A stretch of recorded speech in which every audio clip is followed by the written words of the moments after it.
প্রশ্ন করে সালাম দিয়েছেন, আসসালামু আলাইকুম।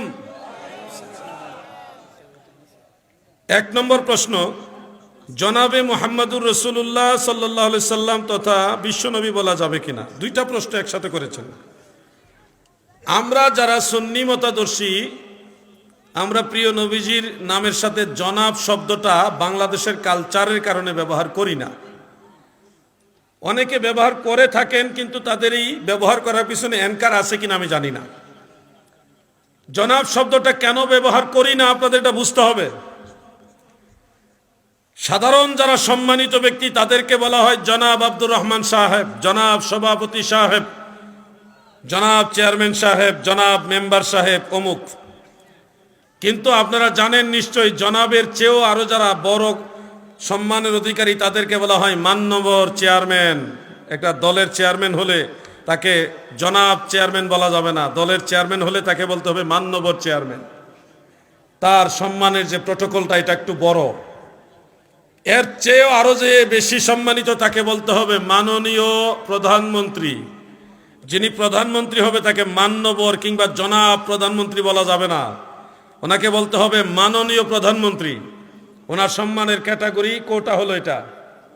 আরো উপরে যিনি রাষ্ট্রপতি হবেন তাকে মাননীয় রাষ্ট্রপতি বলা যাবে না, তাকে মহামান্য রাষ্ট্রপতি বলতে হবে।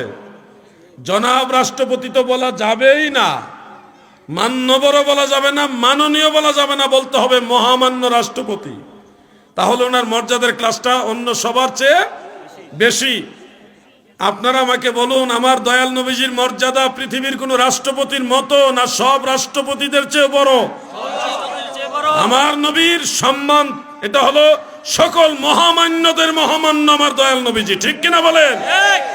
এই জন্য আমরা সম্মানার্থে প্রিয় নবীজির নামের সাথে জনাবে রাসূলুল্লাহ বলি না, আমরা বলি প্রিয় নবীজি, রাহমাতুল্লিল আলামিন, দয়াল নবীজি। নবীজির অনেক সুন্দর সুন্দর নাম আছে, এগুলি নিয়ে আমরা বলি। বিশ্ব নবীও বলি না, কারণ বিশ্ব একটা নির্দিষ্ট এরিয়াকে বলা হয়। বিশ্বের বাইরে অনেক কিছু আছে, যেমন মহাবিশ্ব। বিশ্ব এর চেয়ে মহাবিশ্ব অনেক বড়। সৌরজগৎ, সূর্যকে কেন্দ্র করে যে গ্রহ উপগ্রহ আছে, বুধ, বৃহস্পতি, শনি, ইউরেনাস এবং পৃথিবী, মঙ্গল গ্রহ, আরো যত উপগ্রহ, গ্রহাণুপুঞ্জ, এই সবগুলিকে একসাথে বলা হয় সৌরজগৎ। একটা সৌরজগৎকে একসাথে বলা হয় মহাবিশ্ব। এরকম অসংখ্য সৌরজগৎ একসাথে মিলে একটা গ্যালাক্সি হয়। আমরা যে গ্যালাক্সির মধ্যে আছি এটাকে বলা হয় মিল্কওয়ে।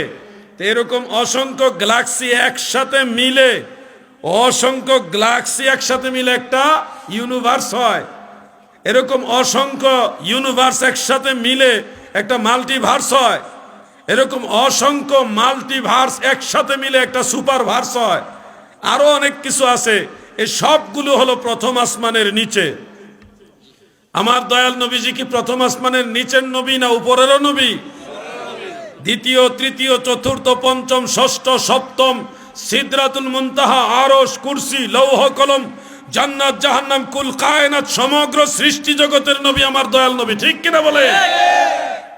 ওয়ামা আরসালনাকা ইল্লা রাহমাতাল লিল আলামিন। সূরা ফুরকানের প্রথম আয়াতের মধ্যে আল্লাহ তাআলা বলেছেন লিয়াকুনা লিল আলামিন নাযীরা। আমার নবীজির নবুয়তের এরিয়া হলো লিল আলামিন, সমগ্র সৃষ্টি জগৎ। আর আপনি বানাইছেন বিশ্ব নবী। আপনি যদি বলেন বিশ্ব নবী বললে তো আর অন্য জগতের নবী অস্বীকার হয় না, তা আপনার এই যুক্তি দিয়ে কোনোদিন কি আল্লাহ তাআলাকে বিশ্ব আল্লাহ বলেছিলেন? কেন? যেই কথাটা আল্লাহর ব্যাপারে আপনি ব্যবহার করা পছন্দ করেন না, একই কথা নবীজির ব্যাপারে ব্যবহার করা পছন্দ করতেছেন কেন ভাই? উদ্দেশ্য তো ভালো মনে হচ্ছে না। আল্লাহ তাআলা তাদের বোঝার মতো তৌফিক দেন, বলেন আমিন।